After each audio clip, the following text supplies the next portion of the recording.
नमस्कार मित्रांनो, श्री स्वामी समर्थ।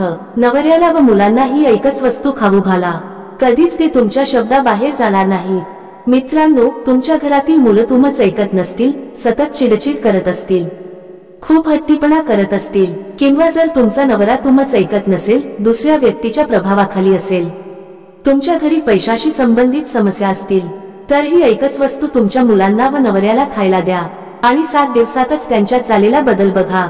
मित्रांनो, पालकांची मुलं अजिबात ऐकत नाहीत, कारण मुलं खूप चिडचिड करतात। प्रत्येक घरात ही समस्या बनली आहे। तुमच्या घरातील सर्व समस्या दूर होण्यासाठी हा अनुभव सिद्ध उपाय नक्की करा। आजच्या व्हिडिओमध्ये जे काही उपाय सांगितले जातील, ते उपाय तुमच्या घरातील प्रत्येक समस्या सोडवण्यासाठी सक्षम ठरणार आहेत। मैत्रिणींनो, जेवणात फक्त ही एक गोष्ट घाला आणि तुमची प्रिय व्यक्ती तुमच्या प्रत्येक गोष्टीचे पालन करेल, तसेच चुकीच्या संगतीपासून दूर राहील। अगदी साधा आणि सोपा असा हा उपाय आहे। काही मेहनत करावी लागणार नाही व काही खर्च सुद्धा नाही। असा हा साधा सोपा उपाय केल्याने मुलांचं व नवऱ्याच तुमच्याशिवाय पान सुद्धा हलणार नाही। कोणतीच गोष्ट तुम्हाला विचारल्याशिवाय करणार नाहीत, तर कोणती आहे ही वस्तू ते पाहूयात।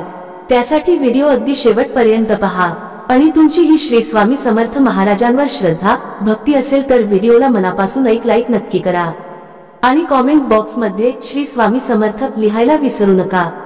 स्वामी कृपेने तुमच्या सगळ्या इच्छा लवकर पूर्ण होतील। अतिशय साधा सोपा उपाय चला पाहूयात। हा उपाय तुम्ही मंदिरात करू शकता, किंवा घरी शिवलिंग असेल तर घराच्या घरीही करू शकता। तर महादेवाची पूजा करताना आपण जे काही महादेवाला अर्पण करतो, मग ते शुद्ध पाणी असो, कच्चे दूध असो, तांदळ असो किंवा कोणतेही फळ अर्पण करतो, तर पूजा केल्यानंतर तुम्हाला काय करावे लागेल तर काळजीपूर्वक ऐका। चिमूटभर काळे तीळ तुम्हाला महादेवाच्या शिवलिंगावर अर्पण करायचे आहेत। ते अर्पण करताना श्रंभेश्वर महादेवाचे स्मरण करायचे आहे। नाव नीट ऐका, श्रंभेश्वर महादेव। श्रंभेश्वर महादेवाच्या नावाने शिवलिंगावर चिमूटभर काळे तीळ वाहावेत आणि मग शिवलिंगावर जल अर्पण करावे। आणि हे करताना मात्र तीळ खाली पडू द्यायचे नाहीत, याकडे लक्ष द्या। म्हणून हळूच पाणी अर्पण करा, श्रंभेश्वर महादेवाचे स्मरण करत ते अर्पण करा व अर्पण केल्यानंतर त्यातून फक्त दोन काळे तीळ काढून हातात घ्या। उचलल्यानंतर तुम्ही महादेवाला अशी प्रार्थना करा की, मी हे काळे तीळ औषध म्हणून घेत आहे, माझ्या कुटुंबामध्ये आनंद असू द्या, माझ्या घरातील सर्व समस्या दूर होऊ द्या, माझी मुलं चुकीच्या संगतीत आहेत, माझे पती चुकीच्या संगतीत आहेत, त्यांना वाईट सवयी लागल्या आहेत, अशा सर्व समस्या दूर होऊ द्या आणि तुमचा कृपा आशीर्वाद सदैव आमच्या पाठीशी राहू द्या, अशी मनोभावे प्रार्थना करा। प्रार्थना केल्यानंतर तुम्ही ते काळे तीळ घरी घेऊन या। आता काय करायचे आहे तर हे काळे तीळ त्यांच्या अन्नामध्ये मिसळून द्या। त्या व्यक्तीला म्हणजे नवऱ्याला व मुलांना खायला द्या। तसेच काळे तीळ तुम्ही चहामध्ये, दुधामध्ये देऊ शकता आणि हे तीळ पाण्यात मिसळून देखील देऊ शकता। हे काळे तीळ कशातही मिसळून देऊ शकता। तुमची समस्या काही असो, तुम्हाला कोणतीही अडचण आली तरी शंभेश्वर महादेवाच्या नावाने ती नक्कीच निघून जाईल। तर ही समस्या परत कधीच होणार नाही। तुमच्या संपूर्ण कुटुंबात सुख समृद्धी येईल आणि महादेवांचा आशीर्वाद सदैव तुमच्या व कुटुंबाच्या पाठीशी राहील। तर दुसरा उपाय आहे तो तुम्हाला शनिवारी करावा लागेल। तुम्हाला खूप छोटे काम करावे लागेल, यामुळे तुमचे पूर्वज तुमच्यावर प्रसन्न आणि समाधानी राहतील। तर काय करायचं आहे, नीट लक्षपूर्वक ऐका। जीवनात पूर्वज असतील तर कुटुंबात कोणत्याही अडचणी येत नाहीत, उलट ते आपल्याला भरभरून आशीर्वाद देतात। आपली सर्व कामे लवकर होतात।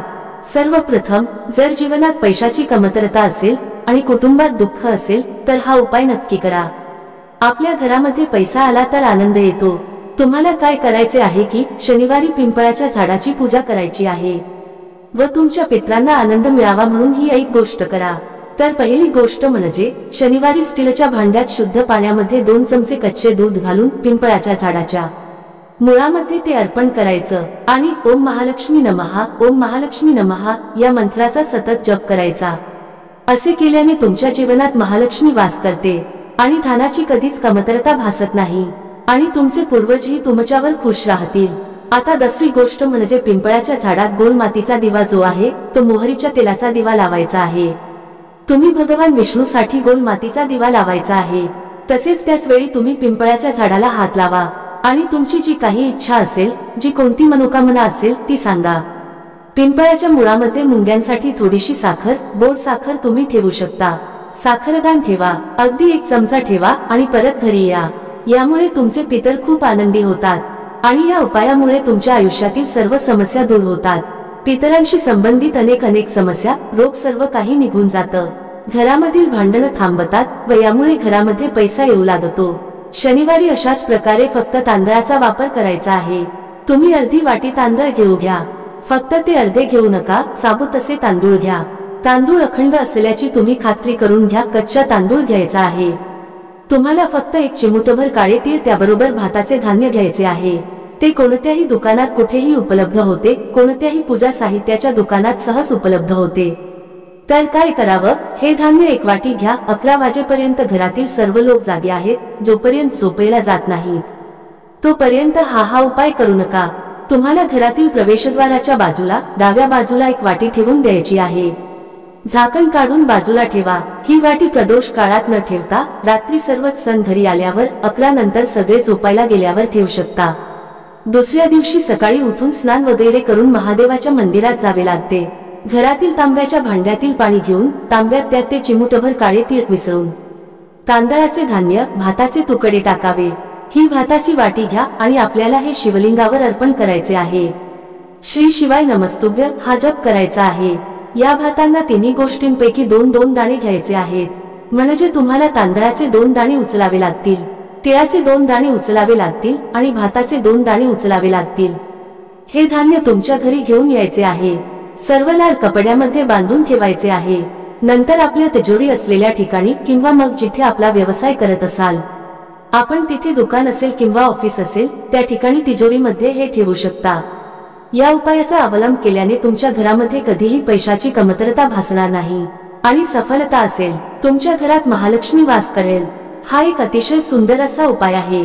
या उपायाने पितरांचा आशीर्वादही मिळतो। माहिती कशी वाटली कॉमेंट बॉक्स मध्ये नक्की सांगा। व्हिडिओ आवडला असेल तर एक लाईक करा आणि कॉमेंट बॉक्स मध्ये श्री स्वामी समर्थ, हर हर महादेव नक्की लिहा। चॅनेल सबस्क्राईब करा।